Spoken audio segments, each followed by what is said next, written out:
ಸ್ನೇಹಿತರೆ, ನಮ್ಮ ಸುತ್ತಮುತ್ತಲಿನ ಪರಿಸರದಲ್ಲಿ ಇರುವಂಥ ಎಲೆಗಳಿಂದನೇ ಎಷ್ಟು ಒಳ್ಳೊಳ್ಳೆ ರೆಸಿಪಿನ ಮಾಡ್ಬೋದು ಗೊತ್ತಾ. ತುಂಬ ಹೆಲ್ದಿಯಾಗಿರುವಂಥದ್ದು.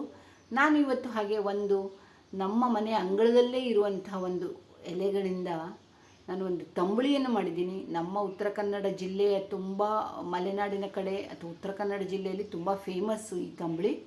ಎಲ್ಲರ ಮನೆಗಳಲ್ಲೂ ಮಾಡ್ತಾರೆ. ಯಾವುದರಿಂದ ಮಾಡಿದ್ದೀನಿ ಅಂತ ನೋಡೋಣ ಬನ್ನಿ. Hi friends, welcome back to my channel.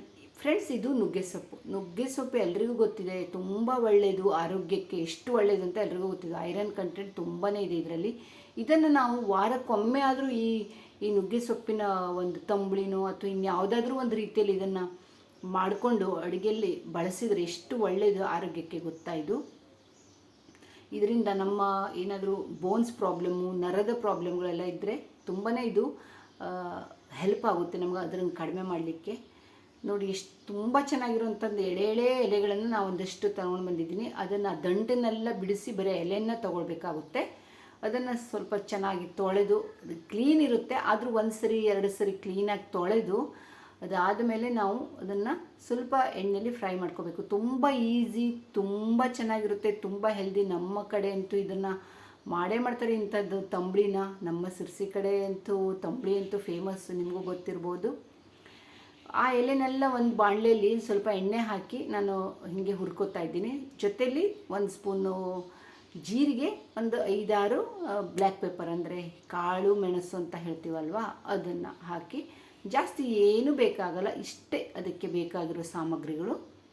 ಅದನ್ನು ಹಾಕಿ ಸ್ವಲ್ಪ ಫ್ರೈ ಮಾಡ್ಕೊಳ್ಳೋಣ. ನೋಡಿ, ಈಗೆಲ್ಲ ಅದು ಎಷ್ಟೊಂದು ಎಲೆಗಳಿದ್ವು, ಈಗ ಇಷ್ಟ ಆಯ್ತಲ್ವ. ಜಾಸ್ತಿ ಏನು ಎಣ್ಣೆನೂ ಬೇಕಾಗಲ್ಲ, 1-1.5 ಸ್ಪೂನ್ ಎಣ್ಣೆಯಲ್ಲಿ ಇದನ್ನು ಫ್ರೈ ಮಾಡ್ಕೊಂಡ್ರೆ ಆಯಿತು. ಇದನ್ನು ಹೀಗೆ ಫ್ರೈ ಮಾಡ್ಕೊಂಡ್ಮೇಲೆ ತಣ್ಣಗಾಗಲಿಕ್ಕೆ ಬಿಡೋಣ. ನೋಡಿ ಎಷ್ಟು ಚೆನ್ನಾಗಿ ಕಾಣಿಸ್ತದೆ ಇದ್ರ ಕಲರು, ಮತ್ತು ಇದು ಆರೋಗ್ಯಕ್ಕಂತೂ ತುಂಬ ಒಳ್ಳೆಯದು. ನಾನು ಇದರದ್ದು ಒಂದು ಡ್ರಿಂಕ್ ಬೇರೆ ಮಾಡಿ ಹಾಕಿದ್ದೆ, ಅದನ್ನು ತುಂಬ ಹೆಲ್ಪ್ ಆಗುತ್ತೆ. ನಮ್ಮ ಮಂಡಿ ನೋವು ಏನಾದರೂ ಇದ್ದರೆ, ಬೋನ್ ಪ್ರಾಬ್ಲಮ್ ಇದ್ದರೆ ಈ ನುಗ್ಗೆ ಸೊಪ್ಪು ತುಂಬ ಒಳ್ಳೆಯದು. ನಮ್ಮ ಶರೀರದಲ್ಲಿ ಇಂಥವುಗಳನ್ನು ನಾವು ಖಂಡಿತ ಬಳಸಲೇಬೇಕಾಗುತ್ತೆ.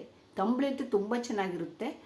ನಾನು ಒಂದು ಸೈಡಿನ ಕಾಯಿ ಏನಿರುತ್ತಲ್ವ, ಹಸಿಕಾಯಿ ತುರ್ಕೊಳ್ಬೋದು ಅಥವಾ ಈ ಥರ ಸಣ್ಣದಾಗಿ ಹೆಚ್ಕೊಂಡು ಅದನ್ನು ಚೆನ್ನಾಗಿ ರುಬ್ಬಿ ಜೊತೆಯಲ್ಲೇ ಮಜ್ಜಿಗೆನ ಹಾಕ್ತಾಯಿದ್ದೀನಿ. ಇಲ್ಲ ಮೊಸರನ್ನು ನಾನು ಹಾಕಿ ರುಬ್ತಾಯಿದ್ದೀನಿ. ನೀವು ಏನು ಮಾಡಬೇಕು ಅಂದರೆ ಮೊಸರಿಲ್ಲ ಅಂದರೆ ಕಡೆದಿರುವಂಥ ಮಜ್ಜಿಗೆ ಇದ್ದರೆ ಅದನ್ನು ಬಳಸ್ಬೋದು. ನಾನು ಸ್ವಲ್ಪ ಮೊಸರನ್ನು ಹಾಕಿ ಜೊತೆಯಲ್ಲೇ ರುಬ್ತಾಯಿದ್ದೀನಿ. ಚೆನ್ನಾಗಿ ನುಣ್ಣಗೆ ರುಬ್ಕೋಬೇಕಾಗುತ್ತೆ. ಪೇಸ್ಟ್ ಥರ ಒಳ್ಳೆ ಸಣ್ಣದಾಗಿ ರುಬ್ಬಿದ್ರೇ ಚೆನ್ನಾಗಿರುತ್ತೆ. ಅದು ಹೀಗೆ ಬಾಯಿಗೆಲ್ಲ ಏನು ಸಿಗಬಾರ್ದು. ಅನ್ನದ ಜೊತೆ ಊಟ ಮಾಡುವಾಗ ನೀವು ಕುಡಿಬೋದು, ಹಾಕ್ಕೊಂಡು ಕುಡಿಬೋದು, ಅಷ್ಟು ಚೆನ್ನಾಗಿರುತ್ತೆ ಫ್ರೆಂಡ್ಸ್. ನೋಡಿ, ನಾನು ಸಣ್ಣದಾಗಿ ರುಬ್ಬಿದ ಮೇಲೆ ಅದಕ್ಕೆ ಇನ್ನೊಂದು ಸ್ವಲ್ಪ ನೀರು ಸೇರಿಸ್ಕೊಳ್ತಾ ಇದ್ದೀನಿ, ಎಷ್ಟು ಕ್ವಾಂಟಿಟಿಲಿ ಬೇಕೋ ಅಷ್ಟು. ಆಮೇಲೆ ನಾನು ಕಡೆದಿರುವಂಥ ಮಜ್ಜಿಗೆನೂ ಹಾಕ್ತಾಯಿದ್ದೀನಿ. ಮೊದಲು ನನಗೆ ಅದು ಸ್ವಲ್ಪ ಅಂದರೆ ಅದು ಹುಳಿ ಇರಬಾರ್ದು, ಸ್ವಲ್ಪ ಸಿಹಿನೇ ಇರಬೇಕು. ಹುಳಿ ಮಜ್ಜಿಗೆ ಹಾಕಿದರೆ ಚೆನ್ನಾಗಿರಲ್ಲ. ನೀವು ಮೊಸರನ್ನು ಅಷ್ಟೇ, ಸಿಹಿ ಮೊಸರನ್ನು ಹಾಕಿ ರುಬ್ಬಬೇಕಾಗುತ್ತೆ. ಜೊತೆಯಲ್ಲಿ ಕಾಯಿ ಜೊತೆಯಲ್ಲೇ ರುಬ್ಬಿದ್ರೂ ನಡೆಯುತ್ತೆ. ಹುಳಿ ಮೊಸರು ಆಗಿಬಿಟ್ರೆ ತುಂಬ ಹುಳಿ ಆಗಿಬಿಡುತ್ತೆ, ಚೆನ್ನಾಗಿ ಅನಿಸಲ್ಲ. ಆಯಿತು ನೋಡಿ, ರುಬ್ಬಿದ್ದು ಎಷ್ಟು ಚಂದ ಕಲರ್ ಬಂದಿದೆ ಅಲ್ವ, ಹಸಿರು ಕಲರು. ಒಂದು ಸಣ್ಣ ಒಗ್ಗರಣೆ ಕೊಟ್ಟರೆ ಆಯಿತು. ಒಂದು ಒಣಮೆಣಸಿನದು ಕಾಯಿ, ಒಣಮೆಣಸಿನಕಾಯಿ, ಆಮೇಲೆ ಒಂದು ಅರ್ಧ ಸ್ಪೂನ್ ಸಾಸಿವೆ ಕಾಳು, ಇಷ್ಟೇ ಒಗ್ಗರಣೆಗೆ. ಮತ್ತೇನೂ ಇಲ್ಲ. ಇದು ತುಂಬಾ ಈಸಿ, ತುಂಬ ಟೇಸ್ಟಿ, ತುಂಬ ಹೆಲ್ದಿಯಾಗಿರುವಂಥ ಒಂದು ರೆಸಿಪಿ ಇದು. ನೀವು ಖಂಡಿತ ಒಂದು ಸರಿ ಮಾಡಿ ನೋಡಿ. ನಾನು ಮೊದಲು ಹೀಗೆ ಇಂಥ ರೆಸಿಪಿನ ಹಾಕಿದ್ದೆ, ಮತ್ತೊಮ್ಮೆ ಹಾಕ್ತಾಯಿದ್ದೀನಿ. ಹೇಗೆ ಅನ್ನಿಸ್ತು ಅಂತ ಹೇಳಿ ನೋಡಿ. ಚಟ ಅಂತ ಸಾಸಿವೆ ಕಾಳು ಹಾಕಿದ ಮೇಲೆ ಒಗ್ಗರಣೆ ತಂಬುಳಿಗೆ ಹಾಕಿ ಅದನ್ನು ಮಿಕ್ಸ್ ಮಾಡಿದ್ರಾಯಿತು. ಮತ್ತು ಉಪ್ಪು ರುಚಿಗೆ ತಕ್ಕಷ್ಟು ಉಪ್ಪು ಮೊದಲೇ ಹಾಕಿದ್ದೆ. ಆಯಿತು, ತಂಬುಳಿ ಇಷ್ಟೇ ರೆಡಿ. ನೋಡಿ ಎಷ್ಟು ಚೆನ್ನಾಗಿ ಕಾಣಿಸ್ತಾ ಇದೆ ಅಲ್ವಾ, ತುಂಬ ಟೇಸ್ಟಿಯಾಗಿರುತ್ತೆ ಫ್ರೆಂಡ್ಸ್. ಹೇಗೆ ಅನ್ನಿಸ್ತು ಅಂತ ಹೇಳಿ. ಇಷ್ಟ ಆದರೆ ಲೈಕ್ ಮಾಡಿ, ಕಾಮೆಂಟ್ ಮಾಡಿ. ಫಸ್ಟ್ ಟೈಮ್ ಬಂದರೆ ಸಬ್ಸ್ಕ್ರೈಬ್ ಮಾಡ್ಕೊಂಡು ನೋಡೋದನ್ನು ಮರಿಬೇಡಿ. ಥ್ಯಾಂಕ್ ಯು ಫ್ರೆಂಡ್ಸ್, ಮತ್ತೆ ಸಿಗೋಣ.